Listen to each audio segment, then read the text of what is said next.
¿Qué tal, mis amigos? ¿Cómo están?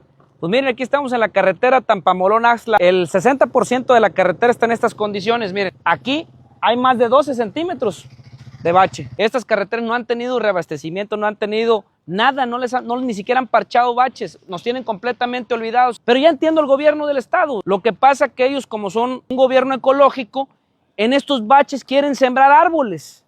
Quieren reforestar. Ellos están esperando que se hagan más profundos para poder sembrar árboles. Vean esto. Más o menos le calculo 8 centímetros de profundidad a esto, porque literalmente ya rompió lo que es la carpeta asfáltica. Normalmente estas carpetas son de 7 centímetros, ya actualmente estamos viendo que se necesitan mínimo 8 centímetros de espesor y de buena calidad. ¿Qué pasaría? Por una emergencia vienen nuestros hermanos de la Huasteca. ¿Qué pasaría si vienes a exceso de velocidad aquí? Mira, pues aquí deja la llanta. De hecho, esto no es una carretera, es una ruta para motos. Podría ser una ruta para motos, pero no una carretera en sí.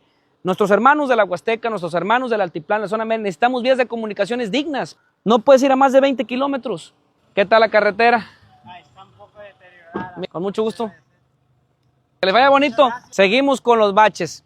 Yo creo que el gobierno del estado piensa que esto es una noria o piensan que van a hacer un parque acuático aquí. Pues esto no es digno. Para 22 mil millones que según han ejercido, aquí no le han echado ni un solo peso. Y me voy a ir camino por camino en San Luis Potosí demostrándoles la opacidad del gobierno. Las comunicaciones es lo más importante porque agilizamos el comercio entre los municipios, reducimos tiempos, reducimos riesgo de traslado de enfermos. Otra cosa muy importante que es la conectividad que tenemos, no en temas de internet, pero la conectividad que tenemos entre municipios hermanos. Sí, a las órdenes. Vamos a apoyarte. Gracias. Y amigos, quiero cerrar el video con esto. Este tramo en rehabilitación lo hubiera pagado con Marc Anthony, completito.